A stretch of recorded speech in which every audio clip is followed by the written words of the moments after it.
Hola a todos, recibido un cordial saludo. Bienvenidos al primero de la serie de vídeos que vamos a dedicar al estudio de la electrónica digital. En este y en los próximos vídeos trataremos en las primeras diapositivas, de forma resumida pero rigurosa, los fundamentos de la electrónica digital que permitirán abordar temas de mayor profundidad con circuitos digitales reales. Se asume un conocimiento detallado de los sistemas de numeración, en especial del sistema binario. En este vídeo vamos a ocuparnos del álgebra de Boole brevemente y de las tecnologías, sobre todo de la tecnología CMOS, así como de las puertas lógicas más características en la electrónica digital.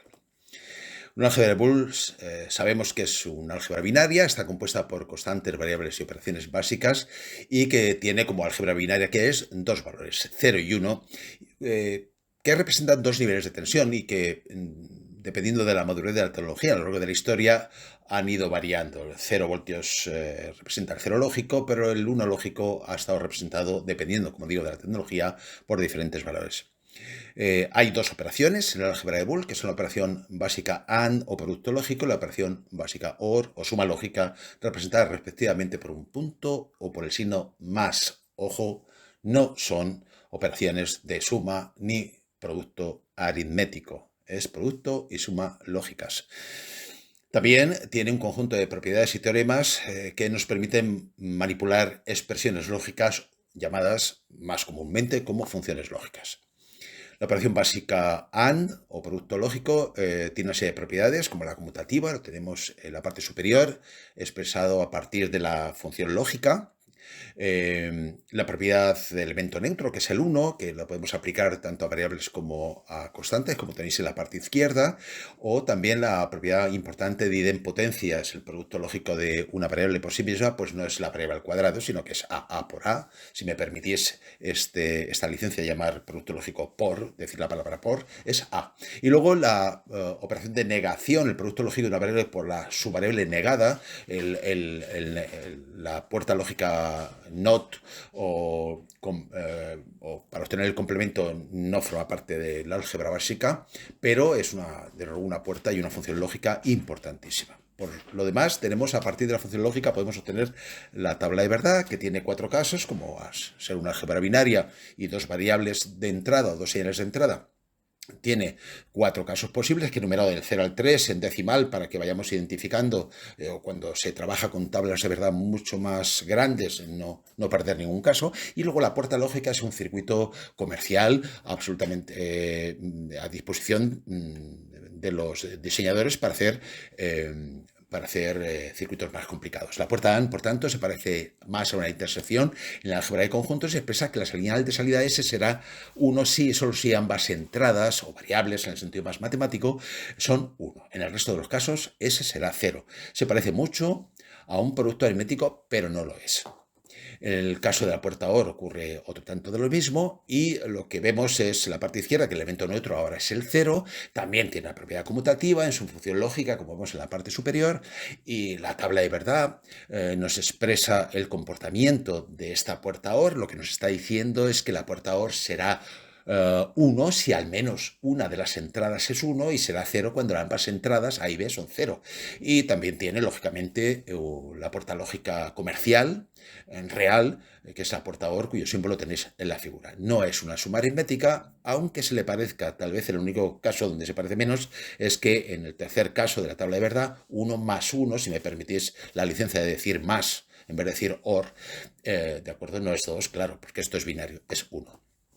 Luego aparece la propiedad asociativa y distributiva, propiedades muy interesantes, sobre todo cuando se manipulan circuitos con puertas lógicas. El uso de paréntesis y de esas propiedades me permiten agrupar operaciones o separarlas con objeto de obtener circuitos eventualmente distintos, aunque funcionalmente equivalentes, que me puedan convenir en función de los objetivos que se planteen en el diseño de ese circuito.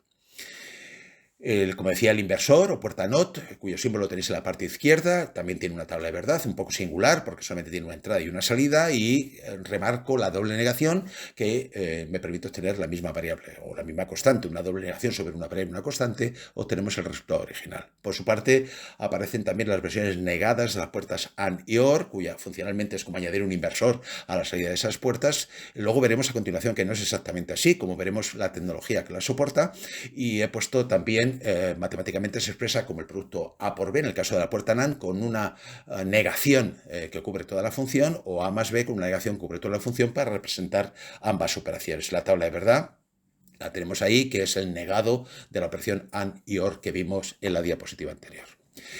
Dos puertas muy importantes que actúan en realidad se comportan como comparadores digitales de un bit son la puerta XOR o OR exclusiva, cuya símbolo matemático es un símbolo más con un circulito alrededor, pero que funcionalmente es el producto de A por B negado más A negado por B, pero la puerta lógica existe comercialmente, existe como tal, y cuyo símbolo aparece ahí. Es una especie de puerta OR con una doble media luna a la entrada para distinguirla de la puerta OR, pero es una puerta que, como veis en la tabla de verdad, esa salida será 1 si ambas entradas son distintas. Da igual cuál sea 0, cuál sea 1, simplemente si son distintas, y dará un 0 si son iguales. Esto es el comportamiento de un comparador básico, de un bit, pero lo mismo en la puerta NOR exclusiva o XNOR o XOR negada, llamarlo como queráis, donde matemáticamente lo que vemos es la operación XOR con una negación, o bien su equivalente con puertas lógicas estándar del álgebra, A negado por B negado más A por B negado, y cuya tabla de verdad lo que me dice es que la señal de salida será 1 si ambas entradas son iguales y será 0 si son distintas. Bien, es el complemento del anterior, pero sigue siendo un comparador digital básico de un bit. En cuanto a las funciones lógicas, las hay canónicas, hay dos formas canónicas. La primera forma canónica, llamada de tipo Minter, se obtiene de la siguiente manera. Supongamos un circuito con 3 señales de entradas, o 3 variables, A, B y C, y una señal de salida, cuya tabla de verdad lo tenemos en la parte izquierda de la figura. Una función lógica es canónica, la tenemos que obtener, pero vamos a ver cómo la hacemos. Es canónica si todos sus términos son canónicos, es decir, contienen todas las variables o señales de la tabla de verdad. Y si está expresada como la suma lógica de productos lógicos canónicos. Así que procedemos de la siguiente manera. Simplemente seleccionamos aquellos casos en que la señal de salida S es 1, despreciando los que son 0, y hacemos el siguiente razonamiento. Primer caso, si A es 0 cuando B es 1, cuando B es 0 y C es 1, es decir, cuando ocurren esas tres cosas a la vez, ese producto lógico será 1 si niego A y niego B, es decir, A negado por B negado por C, siempre que A y B simultáneamente sean 0 cuando C es 1, ese producto lógico será 1. No hay otro caso, nada más que ese. Es decir, no hay otra combinación, nada más que ese. El segundo caso sería si A es 1 cuando a la vez, simultáneamente, por eso utilizamos el producto lógico, B y C son 0, por tanto sus negados son 1, ese producto también es 1. Y en el último de los casos razonamos de la siguiente manera. ¿Cómo será la expresión matemática de tipo Minter? Será la suma lógica de esos términos canónicos que acabo de obtener y que lo tenéis en la parte inferior izquierda. Obtener un circuito a partir de este razonamiento es muy simple. Cada producto lógico va a ser una puerta lógica de tipo AND de 3 entradas. La suma lógica la hacemos con una puerta OR que tenéis en la parte derecha de la figura, y las negaciones las obtenemos con los inversores correspondientes. No será el mejor circuito del mundo, pero de luego es un circuito que funciona o responde a esa expresión matemática o a la tabla de verdad de la diapositiva anterior. Existe también la segunda forma canónica, llamada de tipo Maxter, y la podemos definir de esta manera. Una función lógica es canónica, decíamos antes, si todos sus términos son canónicos. Es decir, contienen, insisto, todas las señales o variables de la tabla de verdad. Y si esta está expresada como el producto lógico de las sumas lógicas canónicas. En ese caso estamos en presencia de la segunda forma canónica, misma tabla de verdad que antes. Ahora nos concentramos en esos casos en los que la señal de salida vale 0, despreciando en los casos en los que la señal de salida vale 1, y razonamos de la siguiente manera. Fijaos, la señal de salida, primer caso, es 0 si A, B y C a la vez son 0, de tal manera que su suma lógica, si son 0, suma lógica de 0 más 0 más 0 sería 0. Ahora bien, segundo caso, si A es 0, B vale 1 y C es 0, para que su suma lógica fuera 0, que es lo que me dice ese caso de la tabla de verdad, tenemos que negar a B. Es decir, lo que se hace aquí es negar o complementar las variables cuando son 1 y dejarlos sin negar cuando son 0. Por tanto, cuando tenemos los 5 casos que hay aquí, podemos construir la segunda forma canónica como el producto lógico de esos términos canónicos que hemos expresado en forma de sumas lógicas, y lo tenemos en la parte inferior de la figura. Bueno, finalmente, pues el teorema más importante aplicado a la álgebra de Boole y que nos permite manipular y diseñar circuitos, que es el teorema de Morgan, Don Augustus, un matemático inglés, que decía que El complemento de una función lógica se obtiene complementando todas las variables que intervienen en la función. Las negadas se cambian por su versión sin negar y viceversa, e intercambiando operaciones AND por OR y OR por AND. Con lo cual, aquí tenemos dos ejemplos básicos: escoger la operación OR, A más B, negarlo, y cambio la operación OR por AND, y las variables A y B que están sin negar las pongo negadas. Y lo mismo en el caso del producto lógico A por B, todo ello negado, se cambia ese producto por una suma lógica y las variables A y B por su versión negada. En la parte inferior tenemos algunas equivalencias, resultado de aplicar el teorema de Morgan. Vemos esa negación de A por B, que no es sino la puerta NAND o AND negada, de la cual hablaremos a continuación, y veremos que es una puerta mucho más interesante que la AND.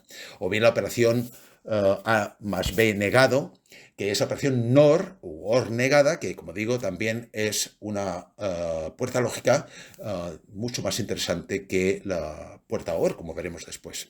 Un ejemplo algo más complicado, algo más largo, tenemos en la figura, ahí tengo el producto de un paréntesis por un corchete, donde aparecen las variables negadas, sin negar, productos, sumas lógicas. Al hacer una doble negación sabemos que la función no varía, y por tanto lo que se hace es, para obtener una función equivalente, es aplicar el teorema de Morgan a la primera negación, dejando la segunda como está, y por tanto ese producto de ese paréntesis por ese corchete se transforma en una suma lógica, y los dos términos, en paréntesis y corchete, aparecen negados, como veis en el primer paso que hemos dado, la primera aplicación del teorema de Morgan. En la segunda, lo que hacemos es aplicar esa negación al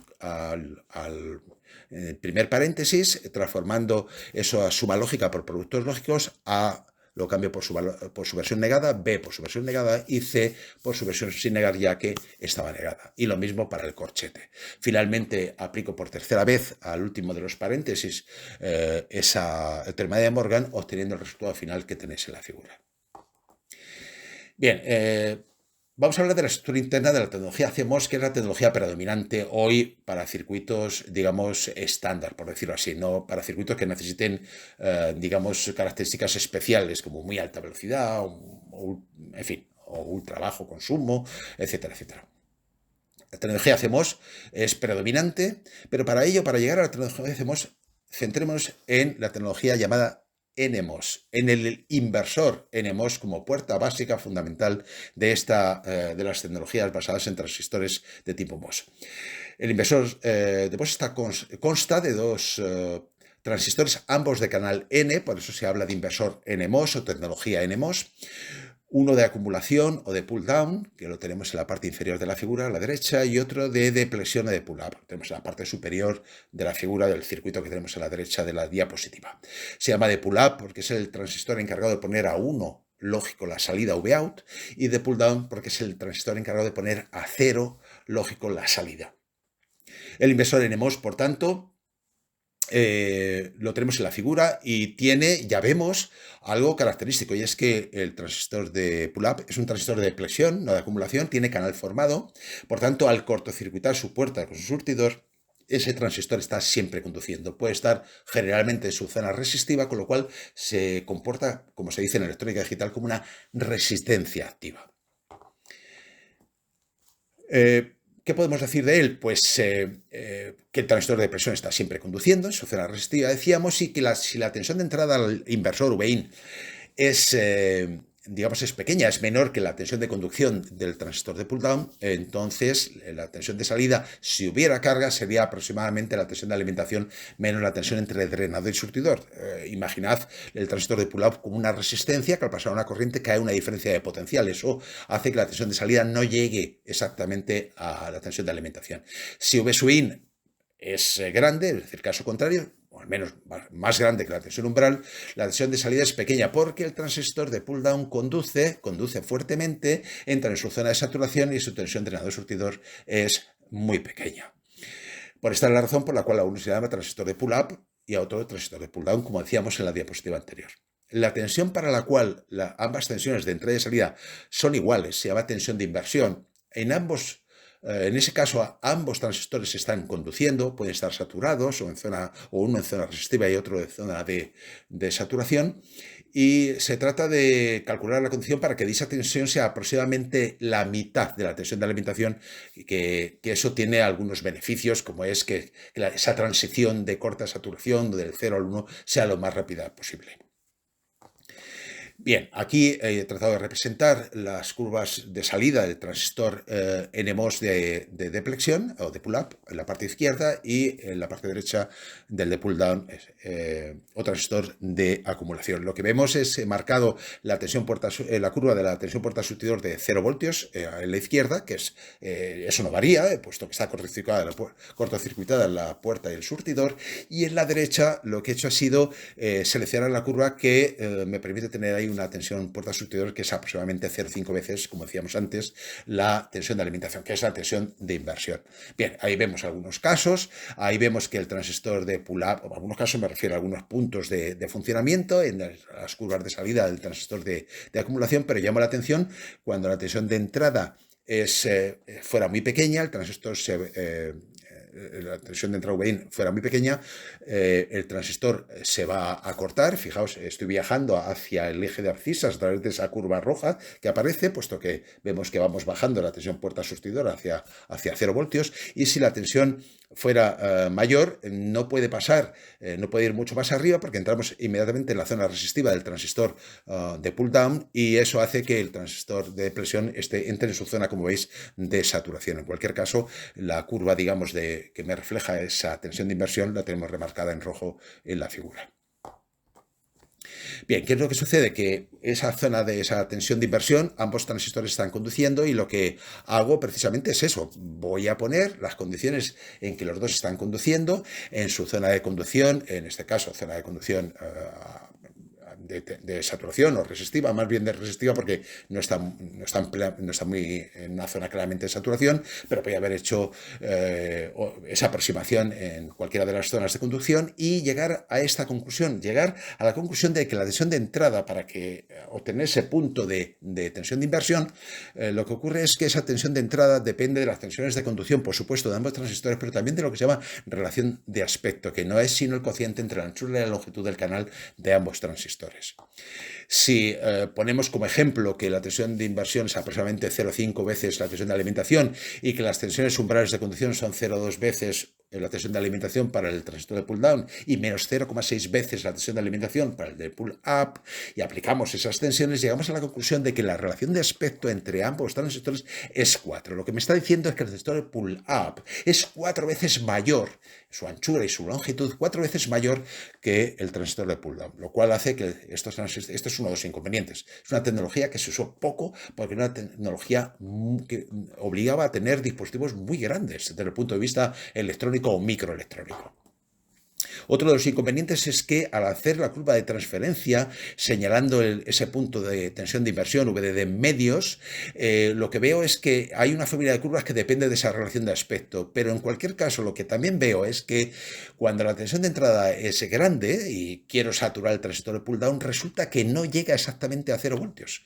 Es decir, el cero lógico es un cero degradado, no llega exactamente a 0 voltios, y por tanto esto es otro de los inconvenientes. Tampoco llega exactamente a un 1 lógico, sobre todo cuando hay carga, aunque ahí en la figura parece que sí, VDD, pero no llega exactamente ahí precisamente porque el transistor de pull-up es una resistencia activa que consume energía y que provoca una diferencia de potencial que lo que hace es, digamos, degradar los ceros y los unos lógicos.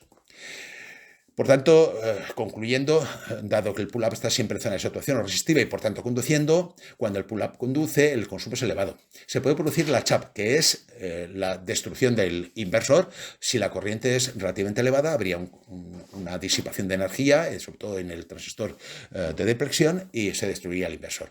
El nivel de salida a 0 voltios no es tal, sino que el 0 está degradado, pero yo diría que el 1 lógico también.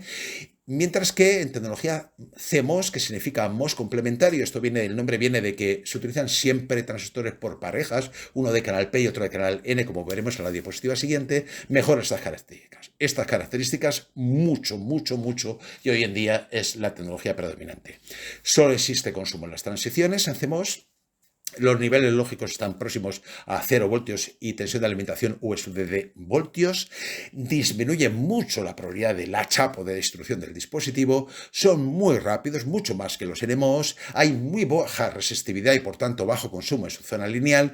Y los transistores, como veremos ahora después, tienen dimensiones mucho más reducidas que NMOS. Así que os presento el inversor CMOS en la parte derecha de la figura, donde vemos que tenemos un pull-up formado por un transistor PMOS, pero ojo, de acumulación, no de depresión como antes, y un transistor de pull-down NMOS de acumulación.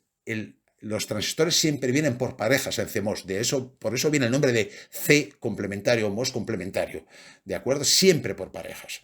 Bien, hacemos el mismo razonamiento que hemos hecho antes, hemos agrupado igualando las corrientes en la zona de inversión en las cuales los dos transistores están conduciendo simultáneamente, y al hacer esa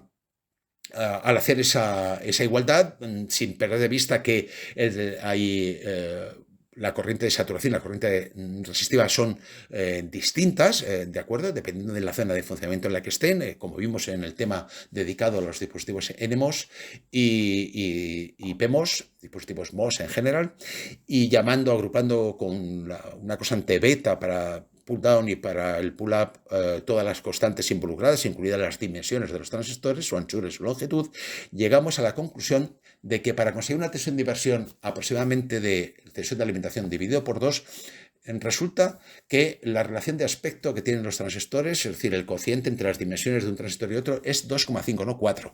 Así que esta es otra de las razones por las cuales la tecnología CMOS ocupa mucho menos espacio que la de NMOS, tenía mucho menos consumo, y lo que es también muy importante para diseñar puertas lógicas, en esta figura lo vemos, nos damos cuenta que la zona de transición, aunque bueno, no se aprecia a lo mejor mucho si lo comparamos con la figura anterior, pero es más estrecha, lo que nos vimos, las curvas que tenemos ahí para distintos valores de la relación de aspecto tienen una pendiente mayor, son más rápidos, por tanto, y también que los niveles lógicos 1 y 0, es decir, están, digamos, más próximos a sus valores extremos, más VDD y 0 voltios. Bien, veamos algunos ejemplos de tecnología NMOS. Vamos a suponer, ahora sí, para ver un funcionamiento un poquito más aproximado a la realidad, vamos a ver que la carga de CMOS es predominantemente capacitiva debido a que las salidas se conectarán a otras puertas CMOS cuya impedancia de entrada es capacitiva debido a la capacidad entre puerta y fuente, y esto es típico en CMOS. El valor de esta capacidad de entrada determinará muchas veces las características reales de las puertas lógicas CMOS, así como la corriente entre drenador y surtidor de los transistores, pues por ejemplo el tiempo de conmutación de nivel alto a nivel bajo y viceversa, el fan-in, del cual hablaremos en su momento, el fan-out, etc. Bueno, aquí tenemos un inversor, en la parte izquierda CMOS, en la parte derecha tenemos una puerta NOR CMOS. ¿Por qué es NOR? Es la puerta, en realidad la puerta OR es una puerta derivada, aunque podría pensarse lo contrario. Aquí tenemos siempre, fijaos, tenemos dos entradas A y B, y por tanto tenemos 4 transistores, porque siempre van por parejas, A1P con 1N, conectamos la entrada A, A1P, y 1N, conectamos la entrada B. Suponemos una carga capacitiva, como decía, y lo que nos damos cuenta en esa figura es que para que en la salida haya un 1 lógico, tenemos que conseguir que los dos transistores PMOS o de pull-up estén conectados en serie, por decirlo así. Tendrían que estar los dos conduciendo, y eso no hay más remedio para conseguir eso que ambas entradas A y B sean 0. Para conseguir que un PMOS, de acuerdo, tenga una tensión puerta-surtidor negativa y por tanto entren en conducción que se corresponde con el primer caso de la tabla de verdad. Por lo demás, siempre que A o B valga 1, y nos fijamos en los pull-down, uno de los dos o los dos transistores de pull-down van a estar en conducción, con lo cual S va a ser un 0 lógico cuando se descargue la capacidad C sub L, es decir, ese efecto capacitivo se tiene que cargar. Cuando generamos un 1 en la salida, se tiene que descargar a través de transistores de pull-down cuando queremos producir un 0 en la salida.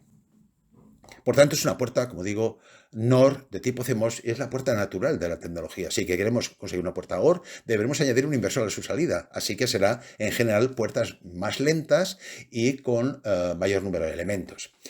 Aquí tenemos a la parte izquierda una puerta NAND, donde vemos que ahora los transistores PMOS están conectados en paralelo, drenador con drenador y surtidor con surtidor, y son los NMOS los que están conectados en serie. Sigue habiendo una capacidad de carga característica en tecnología NMOS perdón, tecnología CMOS, y lo que vemos es que para que en la salida, por ejemplo, haya un cero, descargar la capacidad CSUL para producir, para que haya 0 voltios, un cero lógico, tenemos que conseguir que A y B estén simultáneamente conduciendo. Es decir, valgan uno para que los tensores NMOS estén conduciendo. ¿Eso cómo lo conseguimos?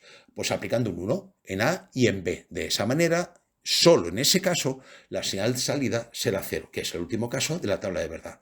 Ahora bien, si al menos una de las dos entradas, A o B, vale 0, uno de los dos o los dos transistores PMOS o de pull-up estaría en conducción, y eso haría que la tensión de alimentación estaría mandando corriente hacia la carga, provocando, al pasar un cierto tiempo relativamente corto, un 1 lógico, que son los otros 3 casos de la tabla de verdad. Finalmente, tenemos aquí la puerta llamada AOI CMOS, es AND OR invert, para indicar que es una operación OR, o sea, la operación AND, una operación OR, una serie de puertas, o sea, un equivalente en puertas lógicas que tenéis en la figura, pero fijaos, lo que aparecen es una puerta lógica que existe comercialmente, existe la AOI y la OAI, es decir, existen las dos versiones, dos puertas OR en la entrada, una puerta AND y un inversor, o dos puertas AND, una puerta OR y un inversor. Sería el circuito equivalente, ¿de acuerdo? Pero lo que tenemos en la figura, por tanto, tenemos con transistores NMOS y PMOS, tenemos el circuito desarrollado, fijaos que hay 4 entradas y por tanto hay 8 transistores, siempre vienen por parejas como tecnología CMOS que es. Bien, y ya para finalizar, hablar de otra de las puertas clásicas, que es una tecnología triestado, que es, en este caso es un inversor triestate o triestado. Consiste en lo siguiente: hay una una entrada de control que es C, de tal manera que el símbolo lo tenéis ahí, es un poco especial, pero bueno, es un inversor con C y C negado aplicado a esas dos entradas. Lo que conseguimos es lo siguiente: si C es 0, su negado es 1. Entonces, si C es 0, su negado es 1, y como vemos en el circuito de la figura, lo que está ocurriendo es que el transistor de pull-up al que está conectado C y el de pull-down al que está conectado C negado, de acuerdo, conducirían. Y por tanto, estamos en presencia de un inversor tradicional. Por tanto, lo que tenemos a la salida es la inversa de A, o la negada de A, por decirlo así. Ahora, si C, por el contrario, es 1, lo que estamos aplicando es un 1 lógico al transistor de pull-up. Es decir, le estamos cortando, pero también estamos cortando el transistor NMOS de la parte inferior porque le estamos aplicando C negado, que es 0, a un transistor NMOS, con lo cual se corta. Es decir, el inversor quedaría ahí flotante sin conectar a ningún sitio y por tanto la salida también, y tendríamos lo que se llama un estado de alta impedancia o estado tri-state, y se representa con la letra Z. Pues bien, con esto terminamos. Espero que os haya gustado y os pido que deis al me gusta en el canal, y os espero en una nueva